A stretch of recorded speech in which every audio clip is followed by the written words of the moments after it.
Okay, very good evening, everyone. My name is Imran from Kenanga Futures Sdn Bhd. For your information, today's session is a joint collaboration with Chicago Mercantile Exchange Group. This webinar is to create awareness and to provide education on listed derivatives to participants. Okay, and just please take note that the futures and option tradings involve substantial risk due to the leverage factors and may not be suitable for all investors. This webinar is purely for educational purposes. Kenanga Futures Sdn Bhd accepts no liability whatsoever for any direct or consequential loss arising from any use of the content of this webinar. And we move forward, okay? Today, we are fortunate to have a speaker to join us for this session. Without further ado, let me introduce Mr. David Ng. Okay, Mr. David Ng is a full-time proprietary trader with IcebergX Sdn Bhd, a local proprietary trading firm based in Kuala Lumpur. He has done extensive research and is well-versed in commodity and in indices market, and he currently trades the Malaysian index and crude palm oil futures market. So, without further ado, let me give the floor to Mr. David. Mr. David, to you. Yeah. Over to you. Yeah. Sure. Yeah. Thanks, Imran. So just before I start, I'm just going to share my screen. Just let me know if you can see my slides.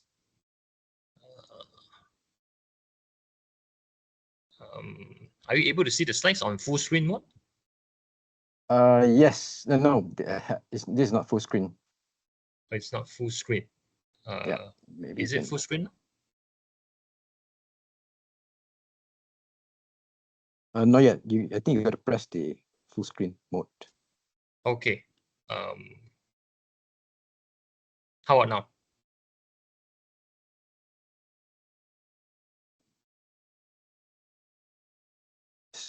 Not yet, but I can see the slides. Okay. I think it's okay. I think you can proceed, I guess. Okay, let me just try to do the maybe share. Try it. Yes, maybe try it. Yeah. Okay. Just give me a while. I'll just try to configure this.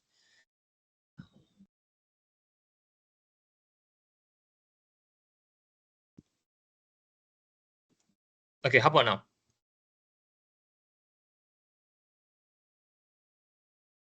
Still on the standard mode. Still on a standard mode. Yes. Okay.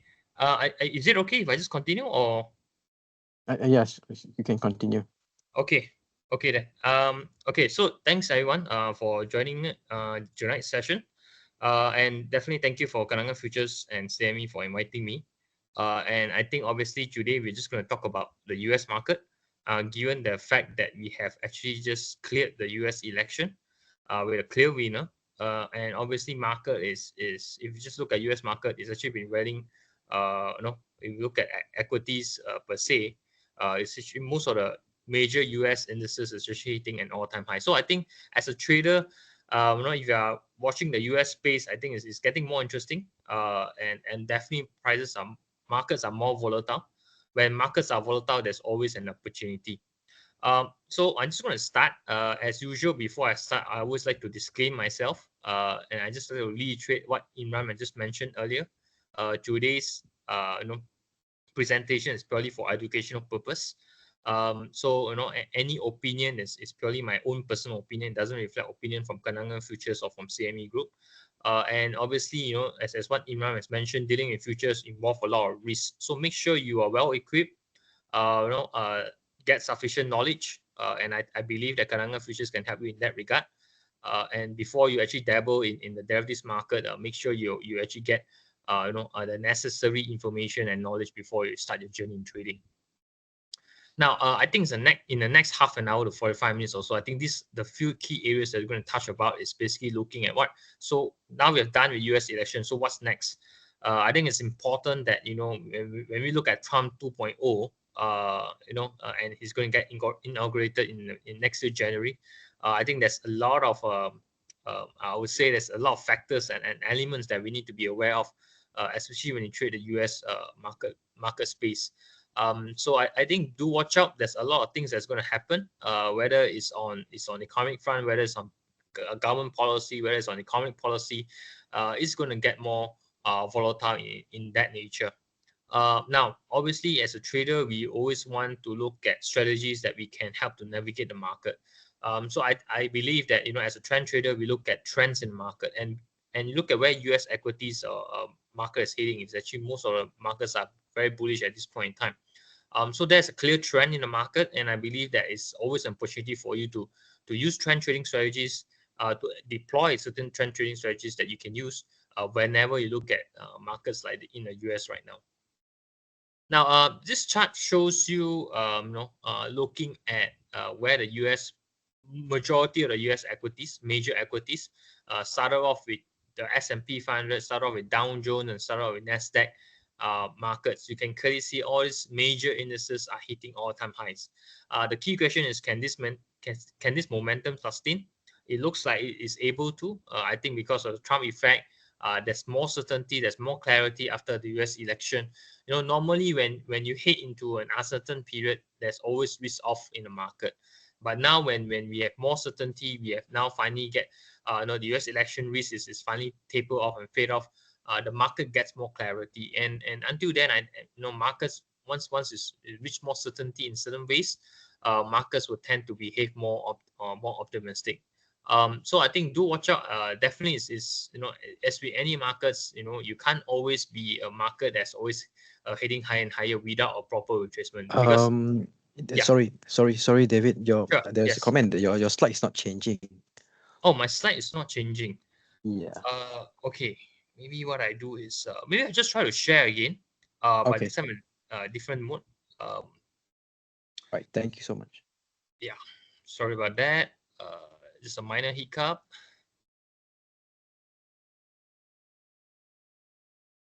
Okay, how about now? Can you see the slide on full screen? And I'm on the slide where I show all the major US indices. Yes, it is high full screen and all major indices. Okay, that's great. Thanks. Okay, thank you. Okay, sorry about that. So yeah, just I was saying, majority of the US indices is actually hitting all-time high. The key question is whether are we going to see the momentum sustain? Now, my personal opinion is that it probably will, because given the fact that we have cleared one major uncertainty as to the US election. So I think once that is clear, I think there's more clarity in the market. Markets will continue to hit higher. Now, I personally believe when the market hits to one direction, especially when you have a strong bullish market phase, it's bound to have a retracement, and it's healthy. So the key question is, when will the retracement be coming? So do watch out. I think when the retracement do come in the market, there's always an opportunity for you to be in, because the long-term trend in the market is still quite bullish. So as long as the market is bullish, any retracement is an opportunity for you to buy in the market. Now, I'm just going to share with you what is the outlook like going into 2025. We are almost just 2 months away from the end of 2024 and heading into 2025. I think things are looking not so optimistic. I think if we just look at where IMF is projecting in terms of next year, it's definitely going to be a bit tougher. I think back in July, IMF were projecting that 2025 will be looking more optimistic with a projected of 3.3% growth globally. I think that they put down a notch a tad lower in the latest forecast. I think that's also mainly driven by China is a very major economy and it's not doing well. And obviously with Trump being re-elected for the second time, trade war is going to be a major thing. So with all this potential drag in the economy, I think that's going to be something that's going to weigh down growth outlook next year. So that's where we are going into for 2025. Now, Trump being Trump, I think Trump won. I think first time is a trifecta win. That means he controls the presidency, he controls the House, and he controls the Senate. So it gives him more leeway and power to determine policies without much of a hindrance.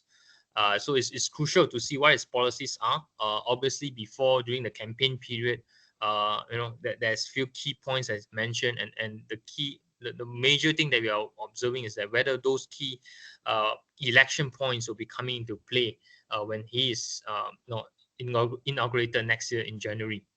So it's key to watch out. I think Trump gives a lot of uncertainty. We have seen it in the first Trump 1.0. Uncertainty is always persistent. So do watch out.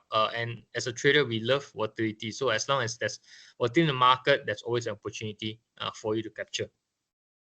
So what will Trump 2.0 look like? I think it's very clear that Trump is more of a is very friendly to businesses. That means in the sense that is in general and totality there will be lower rate of tax or a cut in tax rate, which tend to benefit generally the whole economy. I think that's why you can see the U.S. indices actually have been running for quite some time and with strength. I think that's in anticipation that I think with this cut in tax is probably going to feel another rally in the market, and I think that's generally be what his main campaign objective is since day one. Now, the second key point is that when you look at Trump 2.0, is definitely going to be immigration policies. I think he clearly had highlighted and clearly clarified that this is definitely going to be something that's always riding on the theme of "Make America Great Again." So immigration is a big thing, and I think it's going to have a big impact, especially in the agriculture space. Now, keep in mind, if with this immigration policy is suggesting that people that you don't have citizenship or you don't have the rights to be in US will have to be deported to the origin country, and in that sense, you look at agriculture space, majority of these undocumented immigrants are usually in that sector. So when you are deporting people back to their origin countries, sectors that's badly hit is going to be the agriculture space. So with less people in the market, and the indirectly is also hurting consumer spending. That's going to have an impact in terms of inflation level. So generally, I think people are expecting when Trump comes back for the second time, it's definitely going to be feeling for inflation, and that's going to be a concern going forward. And we'll see later on in the next couple of slides on why is it so. Is a major issue that's worth looking at. Now, third thing is definitely on China. China is definitely a black box as to now, as to regarding where the trajectory of the China's economy momentum is. Right now, they're still facing a lot of issue when it comes to housing crisis. And as long as the government is insisting on trying to lift up the nations, I think that will try to do more stimulus to try to stimulate the economy. Whether that will succeed or not is remain to be seen. But I think with that, government is doing a very tight approach in trying to rescue its economy. And I think this housing crisis is going to be a persistent drag for China going to 2025. So threat on tariff is a very big thing, and as long as Trump is very insisting on implying more tariffs on a lot of major importing countries from the US space, is going to fuel more inflation. And obviously, countries like China, the major will have a major impact. And I think trade war will get more persistent and more intense, and that will create a lot of volatility in the market space. So again, whether Trump 2.0 is going to usher in definitely more market prices fluctuations and more market volatility. So tariff is a big thing for Trump. So besides China, he did mention during the pre-election campaign is also looking at applying tariffs across the board. Now, tariff across the board is a very big thing. So it's not only targeting China, but pretty much any countries that US import stuff with. So once you apply a tariff that's across the board, you definitely going to increase the general price level, and in that sense, your inflation is not going to stay at 2 or 2.5 or 3% right now. It's definitely going to be higher. Then again, it comes back to the problem for Federal Reserve, whether we have I think the Federal Reserve has done a good job trying to bring down inflation, but right now, when you have a president that's so insistent on trying to impose tariff, try to increase the general price for goods, I think that will really fuel inflation again. So the narrative where inflation is going to bound to be more intense is coming back. I think it's worth watching. So every decisions, if you're trading the US market, when it comes to Federal Reserve interest rate decisions, that's usually the day that you usually tend to avoid, because risk decisions are going to get more sensitive right now. And if inflation were to make the comeback, I think interest rate is something that you have to watch out closely if you're looking at the US market. Last but not least, I think everyone has been talking about green energy during the Biden presidency period. Now, definitely, I think Trump is not a green friendly. He's not into EV. And definitely he's more into the oil space. Now, the key question is whether oil market will continue to do well. Now, if you just look at some of the key demand or supply statistics that's coming from OPEC or non-OPEC countries, you can clearly see that I think heading to 2025, especially the energy space, they are all looking at lower demand, just because the global economy growth is probably on a slower trajectory of growth. So in that sense, I think energy prices will tend to be lackluster, given the fact there's not much catalyst, unless you suddenly get a geopolitical tension that usually will drive oil prices higher. Now, so I think as a result, I think Trump 2.0 is really talking about trades and tariff. So if tariff gets more intense, it's definitely going to have an impact. Now, you just look at reaction on markets. S&P 500 has rallied to all-time highs. A true indication that with the tax cut, there's more spending power, there's more money flow into the economic system, and that will potentially make equity prices higher. And obviously, I think with Trump coming back with imposing tariffs and threatening importing nations, that will in a way strengthen the dollar status, and therefore the dollar index has actually been climbing since the announcement of his election win. Same goes for Treasury yield. The key question is the Treasury is reflecting the risk of inflation. Now you can see the yields are getting higher, especially on 10-year Treasury. It's telling you that inflation is not going to die down. In fact, I think when we have a Trump 2.0, it's probably going to get more intense. And with that, inflation probably will start rising. And that's going to be a headache for the Federal Reserve, because they've just managed to bring down, from high levels of inflation in the US, close to double digit, to right now where the target is to 2.5 to 3%. It's a formidable task. And I think, if inflation were to creep back up again, I think that's going to be a major issue. Now, I think second thing to look at is definitely the debt levels in US is astonishing. You look at the levels and numbers. If you just look at the US Trump 2.0 policies, especially in terms of tax cuts, it's really going to widen the budget deficit. And if it's continuing to widen the debt level, we might have a problem, because interest rates are still pretty elevated. It's unlike when during the start of COVID-19 pandemic, where rates are almost close to zero. Now US interest rates are close to 5% or 4.5%. It's quite elevated. So as long as debt levels are significantly higher and is expected to raise even to higher levels, interest rate financing costs is going to be a challenge. So really the key question to look at is, as Trump comes into the second presidency stage, will the national debt be kept at a normal level? Because the financing cost is not going to be cheap, because interest rates are still pretty elevated, and it's not coming down fast enough. So it's really a sign of concern if you look at it in terms of the medium to longer term picture.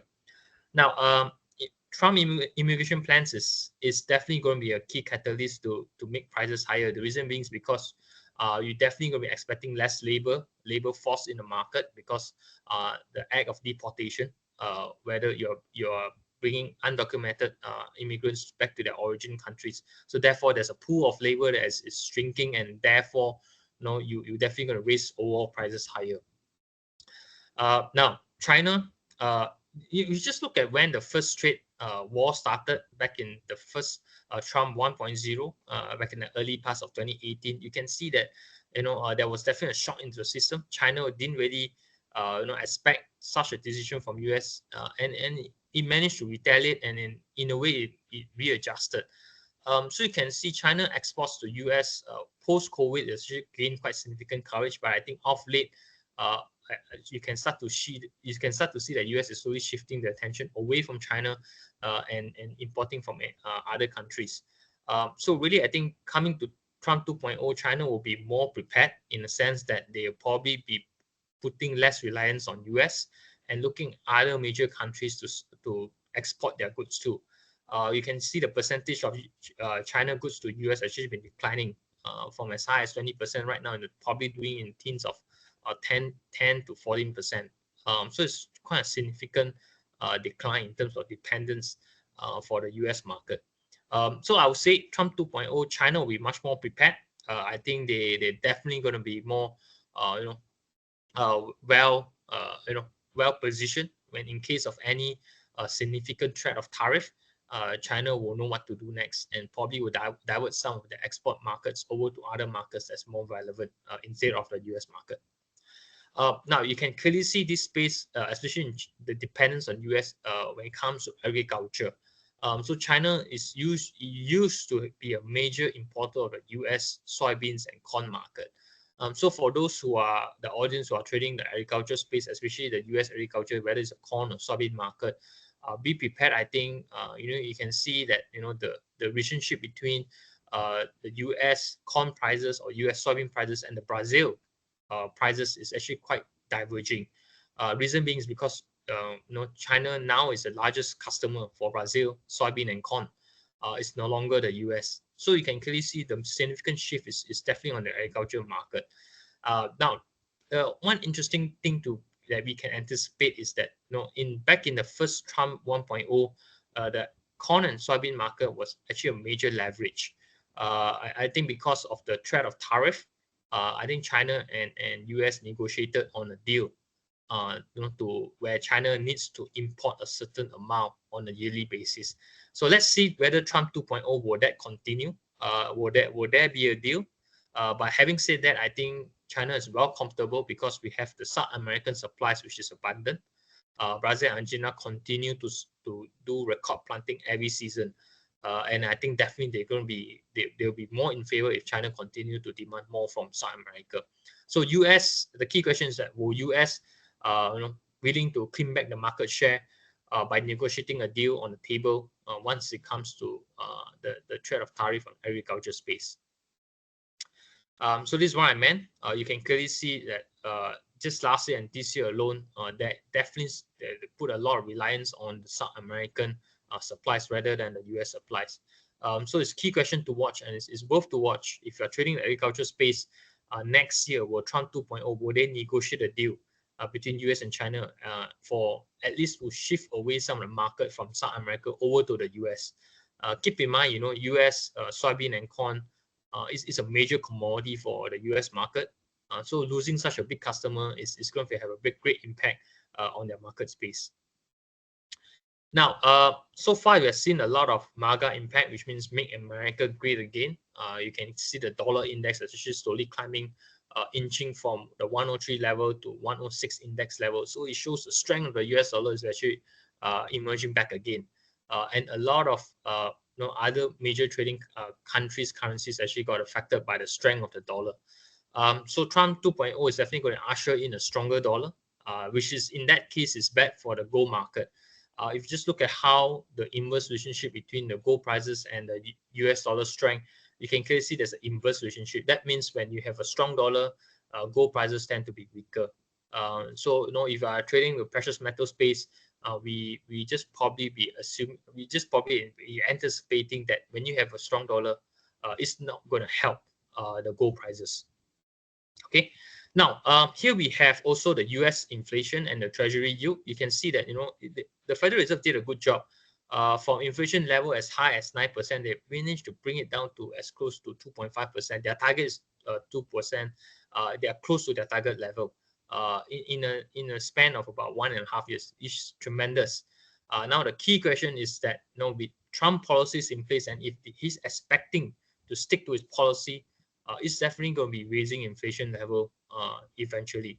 Now, when inflation levels are rising, that will push yields, especially the 10-year Treasury, even higher. And that means, Federal Reserve, whether you put a stop in terms of interest rate cuts, that's also another question. But I think the anticipation of a cut in interest rate will have to put a hold if inflations will start to rise again. So watch out. I think next year, especially when it comes to Federal Reserve meetings, FOMC meetings, those are the crucial dates. If you are trading in the US market, those are the dates you should tend to avoid because markets can get very volatile when you are close to FOMC meeting periods. Now, this is I think it's probably a research done by Peterson where it shows that what happens if Trump's implement a mass deportation policy. You can clearly see the sectors that get the biggest impact will be the agriculture space. So whether that will translate to higher prices for your commodities, it still remain to be seen. But I think when you have a lack of labor pool, and you have an agriculture that you require a lot of quite labor intensive, and that's going to have an impact for your general crop prices. So that's why, when you have deportation policies like this, it's going to be a catalyst that fuel inflation or raise the general price level in a general level.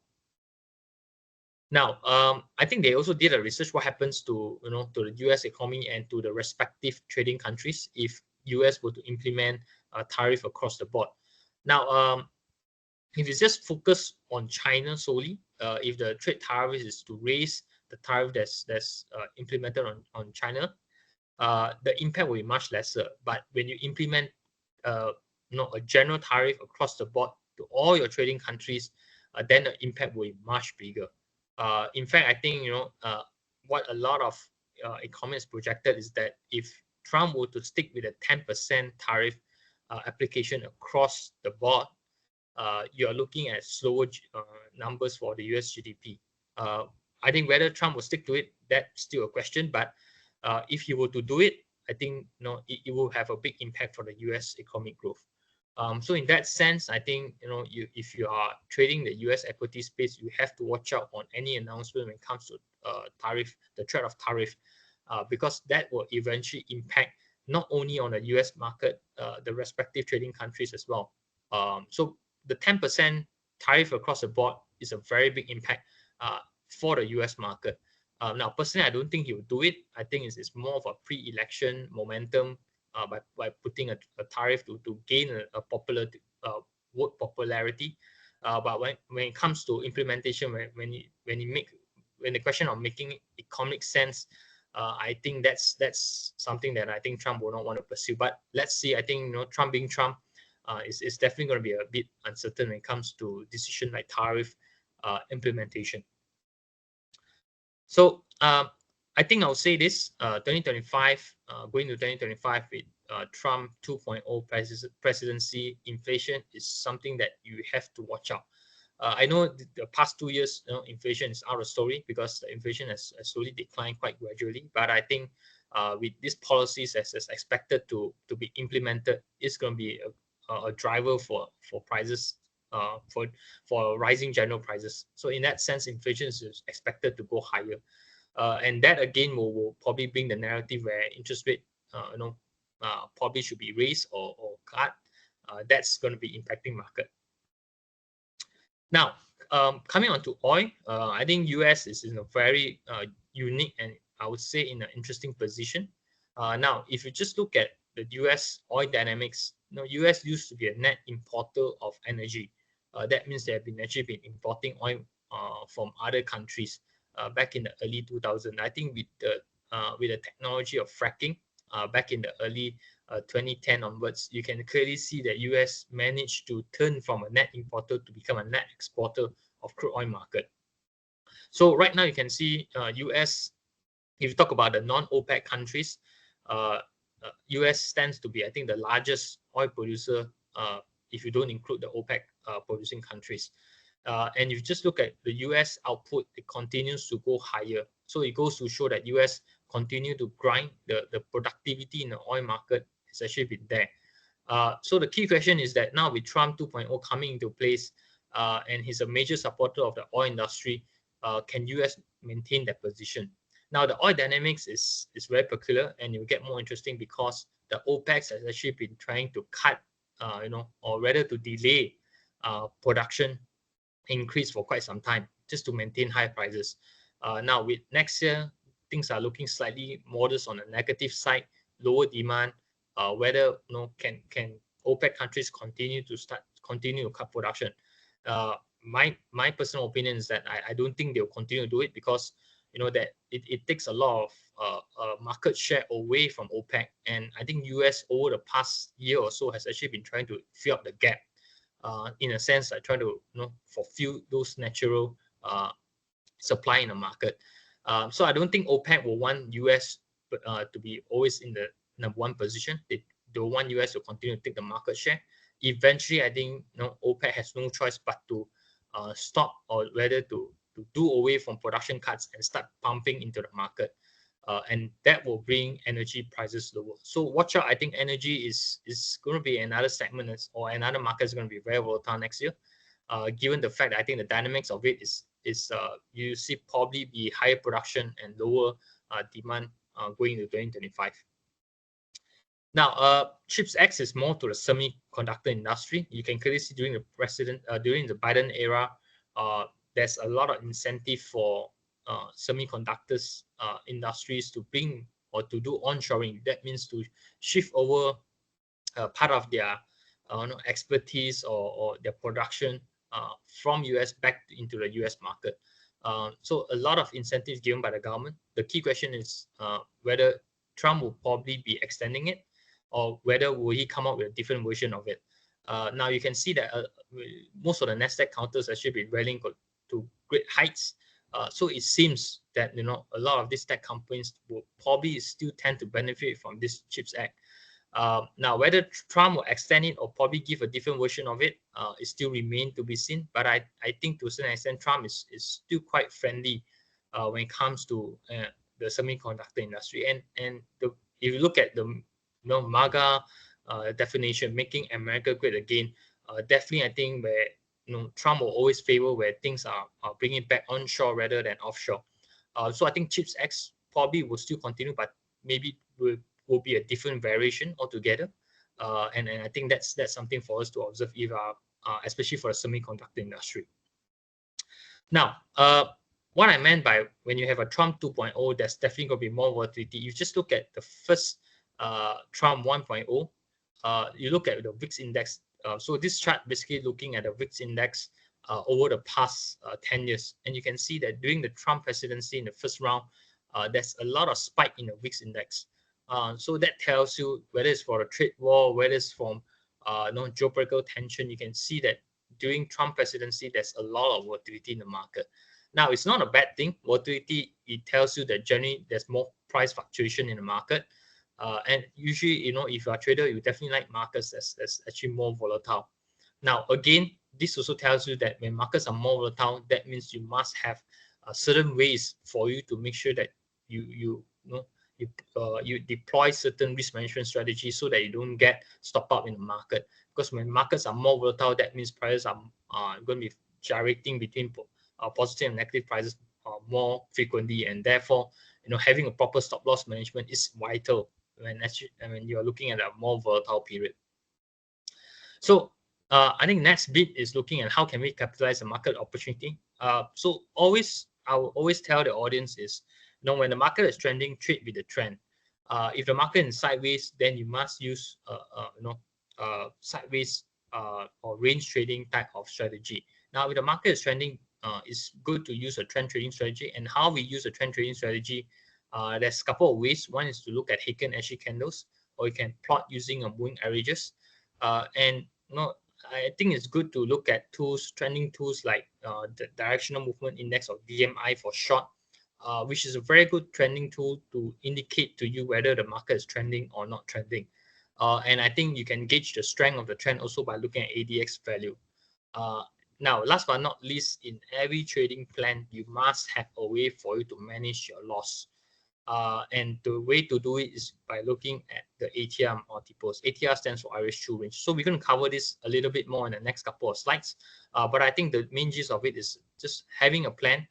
When the market is trending, find ways for you to look at a trend on market by looking at Heikin-Ashi candles, by using moving average crossover. So these two are sufficiently for you, to look at trends in market.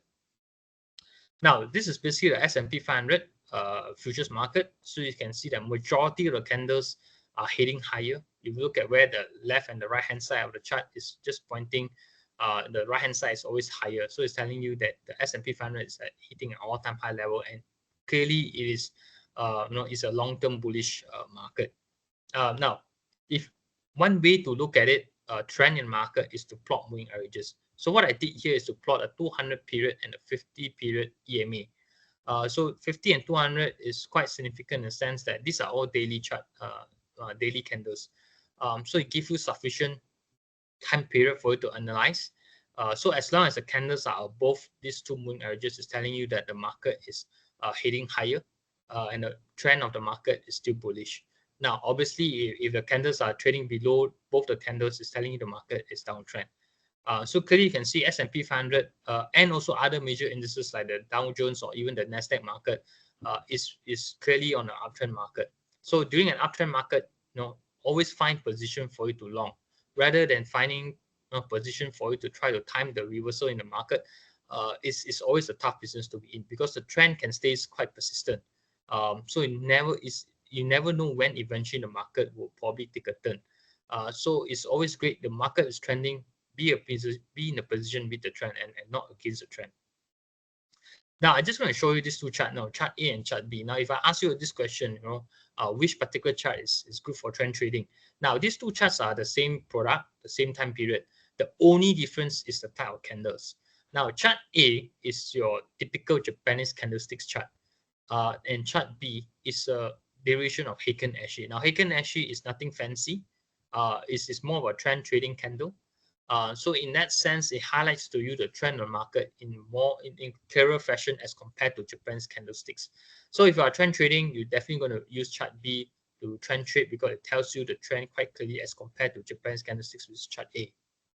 Now, I'm not going to go too in detail what is Heiken Ashi, but all it tells you is that Heiken Ashi takes the average bar of a Japanese candle. And by taking the average, that means, now if you look at Japan's candlesticks, it's always talking about reversal of the market. It's trying to find patterns and recognition. Now, Heiken Ashi is slightly different. It's looking at taking the average of the bar, and it derives its candles basically from Japan's candlesticks itself. So, I think Heiken Ashi is by taking averages, you smooth out the top side and the downside just by looking at, or rather the extreme ends of the candle, just by looking at whether the trend is there a trend persistent in the market. So I think the major differences between Heiken Ashi and Japan's candlesticks is always the reason why a lot of people tend to use Heiken Ashi when you look at trends is because the forms and characteristics of the Heiken Ashi is very simple. There's only 3 major forms that you need to be aware of. While Japan's candlesticks, you have 100 over combinations. And to really master Japan's candlesticks, it takes a while. So I think in that sense, a lot of people will prefer to use Heiken Ashi because of it's more simple as compared to Japan's candlesticks. And Heiken Ashi, I didn't show you the formula here, but it's actually based on a set of formula to calculate how the Heiken Ashi bars are being formed. In the sense that if you are using, whether you're using automated trading or algo trading, in a sense, you can automate a Heiken Ashi chart as part of a strategy. Now, Japan's candlesticks is quite subjective in nature. It's a matter of recognizing patterns or combinations. And it takes years to really master Japan's candlesticks. So in a sense, it's actually quite subjective in nature. You don't have a set of fixed formula for you to look at or to interpret when you look at Japan's candlesticks. Now, Heiken Ashi is more the trend, so therefore it's a trend trading tool. While Japan's candlesticks is looking at combinations or especially when you look at reversals in the market. So Japan's candlesticks are more to reversal patterns by nature. Heiken Ashi is simple because of the color. So as long as you see a green color bar, it tells you the market is heading higher. Red color bar is telling you the market is heading lower. As simple as that. Japanese candlesticks is quite kind of tedious because looking at patterns. So whether it's a dodgy formation, there's so many configurations. And if you just look at Steve Nielsen's candlesticks books, he talks about 100 over combinations. So that's plenty. And it takes a while to really master the Japanese candlesticks. So in a sense, I think people, if you're looking at trends, Heiken actually gives you or provides you a better trend indication as compared to using other types of candle, especially the Japanese candlesticks. So these are the 3 main criteria of Heiken Ashi. The first criteria looking at uptrend. Now, uptrend always consists of a green body candle. So the moment you see a green candle, it tells you the market, there's a sign of market going higher. And it's also important to look at the size of the body. If the body of candles are large, it's telling you the uptrend is strong. If the bodies are very small, it's telling you that this uptrend is whether it's losing momentum or there's no strength in this uptrend. So you have to be careful. Now, in most of these green body candles, there's only the upper wick. There's no lower wick. If the moment you see a green candle, we have upper and lower wicks and the bodies are very small, it's telling you that the market from an uptrend is heading to an indecision or it's a side range market. So it's very crucial. If you start to see the green body candle starts to get smaller, and you have to see a presence of upper and lower wick, is telling you that possibly the uptrend is probably going to face exhaustion. Okay. Now, same goes for downtrend, is a vice versa. So that means we see a red candle is telling you the market's on downtrend, and depending on the size of the candle as well, the body of the candle, if the body candle gets wider and bigger, it's telling you this downtrend has strength. Again, so in the red candle, you should only see, lower wicks. You don't see upper wicks. If you start to see lower and upper wicks, it's telling you that possibly this downtrend momentum will not last. So when you start to see this type of dodgy type of candles or small body candles, if you're holding to a short position, you should be out of the market. Now, sideways is very clear also. When you start to see a series of red and green, and the bodies are almost like, the body of the candles are very small, almost like a dodgy style of candle, it's telling you the market is heading to nowhere. It's sideways market. Now, in the sideways market, it's very hard for you to use Heiken-Ashi strategy or trend trading strategy, because the market is between a set range of a very tight range. So unless you should be using a mean reversion strategy or looking at range trading strategy instead of using trend trading strategy when the markets is hitting on a sideways market. So dodgy candles, when you start to see a series of red and green together, the market is actually hitting on a sideways market. So dynamics of it, this is looking at S&P 500 futures. You can see that at this part here, the red color candles are getting wider. It's telling you downward strength is getting stronger.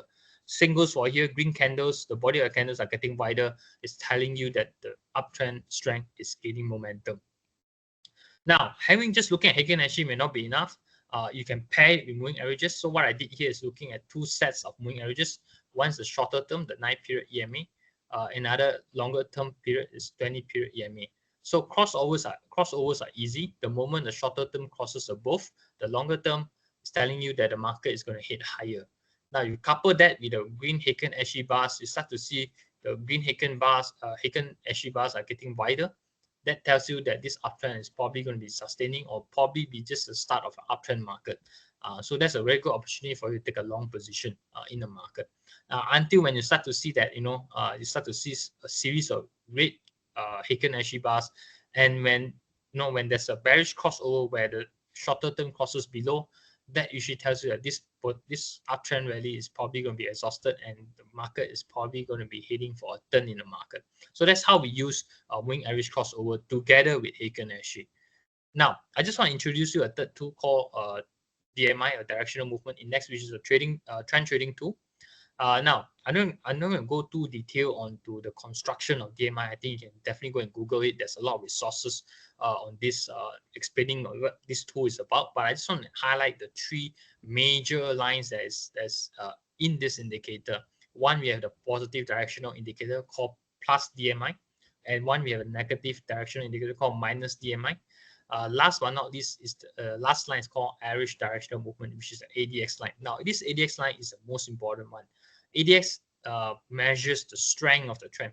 So not only we need to identify where the market trends, whether it's upside or downside, but it's important for us when the trend is in place, how strong is the trend. If the trend is not strong, there's no point for us to ride with the market. So ADX tends to measure that. So DMI crossovers is similar to your moving average. So you can see here, the red one is minus DI, the green one is positive DI. So the moment the negative DI crosses above, it's telling you the market is going to hit lower. Now, if you just look at the moving average, this is also a bearish crossover and moving average. The DMI crossovers and the moving average crossovers are very similar in terms of their signals. So in a sense, it's actually overlapping. What is more important is the black line here. This is what we call the ADX line. So if you just look at a previous example, here is where market starts to show you that market is going to come down because of the bearish crossover, and there's a negative crossover on your DMI. Now this ADX, which is the black line, it starts to rise higher. Now when this happens, it's telling you that this downtrend market is going to get more fierce. There's more strength to it. So once this black line starts to get flat, it's telling you that possibly that this downtrend is going to be facing exhaustion. With any momentum in trend, there's always exhaustion period. So when you start to see the flat line in the ADX is telling you that this downtrend is probably going to be going sideways for quite some time. So this is a good time for you to be out of market, just based on ADX line or level. Now ADX also comes based on an absolute number. So anything that's above 25, usually it tells you there's a trend in the market. Anything that's below 25, usually it tells you there's no trend in the market. It's a sideways market. Just for this example here, look at where the boxes is. ADX value is below 25. You can see the market is sideways market. Same goes for here. ADX value is below 25. It's generally a sideways market. The moment ADX rises above 25, you start to see there's trend in the market. Whether it's upside or downside, it doesn't matter. As long as there's trend in the market, it shows you there's strength in the trend and there's trend in the market. So example of trade setup here, what we have here is that you start to see green Heiken Ashi bars. There's a bullish crossover on the moving averages. Same goes for DMI. The positive DI crosses above the minus DI. So it's a good signal for you to take a long position. But what's more key is that you look at this ADX line, the black line, it starts to go above 25. So it's telling you that this green Heiken Ashi bars that's forming, there's momentum for it to go even higher. So there's strength in the uptrend. So now, where I did mention to measure your risk, we use ATR, stands for average true range. So at that point in time, at this period, you're looking at 60 points on the index points level. So how do we manage our risk? So the signals that's given is clearly a long in the market. So assuming they're long at 4340, your ATR value is 60 index points. You work on a reward to risk ratio of 2 to 1. That means you're looking at 120 points for reward, 60 points for risk. So that's how you should set up your profit target and your stop loss level. Now, more importantly is a stop loss level. We are using the ATR value to manage your stop loss level. So in case, when the market hits at 4280, you're out of the market. Now, profit target is more of a target. It's based on the ATR value again, 120. Again, risk and reward ratio, it is highly individual. Certain individuals will prefer a lower risk to reward ratio. Certain individuals, trader will prefer higher risk to reward ratio. So again, these are all on a more individual level. So this is what happened next. This is your entry and this is your exit. I think this plan is according to your trading plan, according to your ATR level. But notice this, ADS starts to get flat here. So it's telling you that this is also a good point for you to be out of market, because the ADX is pointing to you that the uptrend is probably going to be exhausted at this point. And it's a good time, if you're having a long position, it's a good time for you to take a profit and be out of the market. But again, we are using ATR value, and as long as your ATR value for the profit target hit, it should be out of the market. Okay, so that's on using trend trading tools for you to manage, to navigate your entry and exit strategy. Now, a lot of my examples I've shown to you is using the micro S&P 500 futures. The reason why I want to share with you on micro products is that just 2 or 3 years ago, CME came out with a new micro contracts. It's actually making the contracts even smaller. So those days, if you want to gain exposure in the US equity futures, it's not cheap. Per contract is almost easily 10 to 15 or even in fact 20,000 ringgit. Now with the micros, is actually making the size of the contract even smaller. So right now the margins is about 1,005 US dollar. Again, these margins can vary, so do check with Kenanga futures for the latest margin. So just letting you know, I think the micros, if you are new to the US market, now you have a good opportunity to use the CME micro contracts for you to at least get an exposure in the US market. Now, a lot of people tells me that, is this micros, is there liquidity, is there volume? Now, the daily volume easily can reach about 1 million contracts. I think just during the president election period on November 5th, I think the volume went as high as close to 1.2 million contracts. This is on daily basis. So there's no issue. And I think open interest has usually been gaining day-to-day basis. You are looking at easily 250,000 contracts on the open market. So really, there is liquidity and depth in the market. So there's no issue, even though it's a new product. There's definitely volume and open interest in the market. So conclusion, I think Trump 2.0 is definitely going to usher more volatility in the market. So with more volatility, there's always more opportunity, trading opportunity for you to capture. Again, it's all about implementing your trading plan in place. You must have a way for you to manage your risk. I would say Trump 2.0 will slightly be different from the first round. You can clearly see from his selection of his committees and his cabinet members are going to be slightly different. It's more inclusive. It's more putting in more business people like the famous Elon Musk and whatnot. So I think Trump 2.0 will be slightly different compared to his Trump 1.0 presidency. But I think again, Trump being Trump, there's going to be a more uncertainty going forward. Now, U.S. equities market will continue to perform well unless bearing any geopolitical tension or intense conflict between the region. I think that will probably be something that can be a headwind for the market. Now, sign of economic weaknesses is something that we have to watch out, not only in US, but also in other regions as well. China is very clear. 2025 is still not looking good unless I think China is trying to contain the property crisis. Now, property crisis is not like economic crisis. You can, overnight you can do something about it and the economy will respond. Property takes a while. It takes a bit more time. So really, I think China is definitely going to be a sluggish period going into 2025 as well. Now, make America great again is I think is a slogan that I think Trump always say. So that means there's always a threat of tariff, and that's going to make the trade war more intense. Last but not least, when the market is trending, trade with the trend, and when always make sure you have a risk management in place. So I'm just going to end here, but we're just going to end with two quotes. You see that I always get this is that is profit more important or is profit eventual target for any trader? Now I just want to quote from two famous traders. One is Paul Tudor Jones. He always mentioned this: don't focus always on making money, but focus on protecting what you have.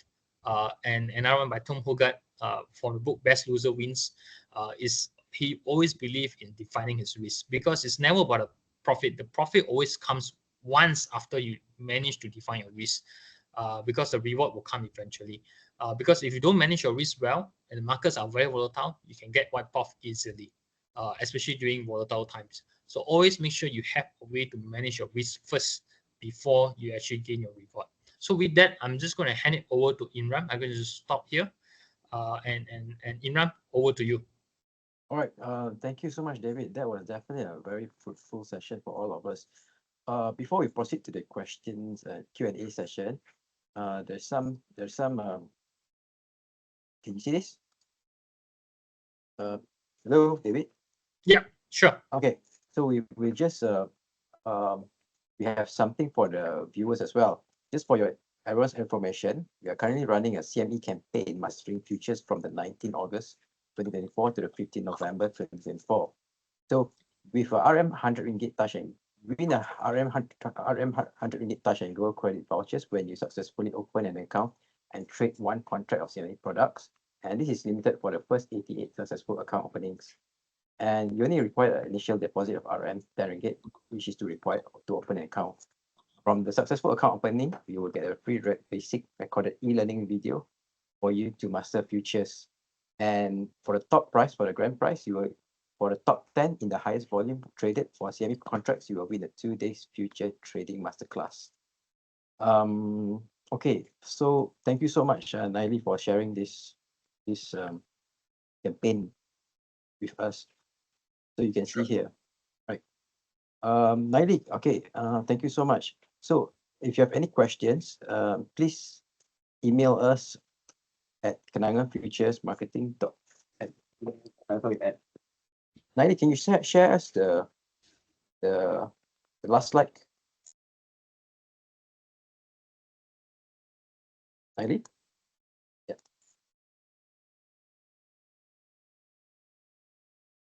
Yep. Okay. If you have any question, you can just please email us at kfsales.retail@kenanga.com.my, or you can call us at this number. Okay, this is our website. Okay, now we will proceed to the questions. Thank you so much, Naili. Okay, David. So yeah, the first question, which from our viewers, we have 4 questions actually. sure. Do you see the U market rally continue to sustain higher? Okay, I would say, if you just look at the momentum, I would think that momentum can still sustain. But I think in any market, the market can't just go one way. They're bound to have, in a healthy uptrend market, you're bound to have a retracement. So I would say this, I think retracement is yet to come. But I think if the retracement were to come, I think it's a good opportunity to be in the market, again. So I would say looking at it, the momentum of the market is still showing you that the market can continue to rally. But I think eventually, once the market reaches peak, it's probably going to be a retracement in the market. And during that time, I think it's a good opportunity for you to be in the market. Thank you so much for the answers. So for the second question is that, what other markets may benefit from Trump 2.0? Okay. So besides equity space, definitely because of the tax cuts, and everyone is just optimistic. Trump, a lot of businesses tend to gain a lot of benefit in the first round, so they're hoping that they get the same in the second round or even better. So I would say this, besides the equity market, I think not worth mentioning is the crypto space, since Trump has mentioned that he's a pro believer in the crypto market. So crypto is a market that tends to benefit in Trump 2.0 presidency. I would say another potential market that's worth looking at is the agriculture space. The way I look at it, despite what we are seeing in the dynamics of agriculture, where US corn and soybeans losing a lot of market share over to the South American players when it comes to demand from China. Eventually, I think US will probably negotiate a deal with China. I don't think Trump will want to. Most of the agriculture centered areas are usually Trump supporters, so I don't think they want to let them down, or he want to let them down. So our guess is agriculture may be another market that worth looking at, may tend to benefit. My belief is that US will probably negotiate a deal with China. And in that sense, China will commit to buy a certain amount of US agriculture products. And in that sense, I think US agriculture space will tend to benefit. Now, other markets, I would say watch out on EV. I'm not sure how Trump is persistent on the green energy policy, but I think EV might have an impact. Whether Trump is going to cancel the climate energy policy and just straight go onto the oil and gas industry. So oil and gas industry could be another sector that's going to tend to benefit with the second time round for Trump. All right. Thank you so much. And I think we have the two last questions here. Sure. Okay. The third question is, labor shortage is inevitable due to Trump labor policy. What is the relationship between soybean oil in the US and soybean oil in China? Will US and China soybean oil rise together or have an inverse relationship? Oh, that's a good question. I think there's two parts to the question. First part is whether labor shortage is definitely inevitable if the deportation policy is intensely implemented.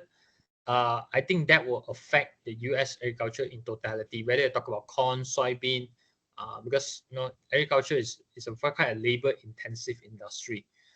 So I would say this, that would definitely have impact on crop prices, especially your soybean and corn prices. Now, when it comes to relationship between soybean oil in US and soybean oil in China, you can clearly see, if you've been observing the market over the past 1 year or 2 years or so, you can start to see there's a divergence between the US soybean oil and the China soybean oil. The reason being is because the US soybean oil is quite depressed at the moment, because demand for US soybean oil is actually very weak.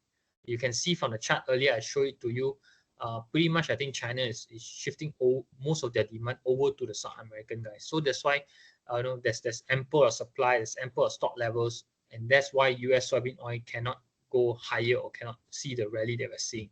Now, China, on the other hand, we start to see strong demand, and also I think the government is trying to prepare in case of any trade war that's going to happen for Trump 2.0. They've actually been storing up a lot of soybean oil in their reserve. So therefore, they prop up a lot the demand, the local demand for soybean oil, and therefore pushes the soybean oil prices in China higher. So I would say the divergence are mainly because of these dynamics. I wouldn't say this relationship will hold in whether it's a medium to longer term, because eventually I think the dynamics will probably be shifted, and eventually both these markets will tend to converge. So right now we start to see divergence, but I don't think this divergence will last once the dynamics between these two markets starts to shift. Thank you so much. I think the last questions, how does Trump labor policy in agriculture have an indirect relationship to the palm oil prices in Malaysia? Okay. Now I would say it's a different impact altogether.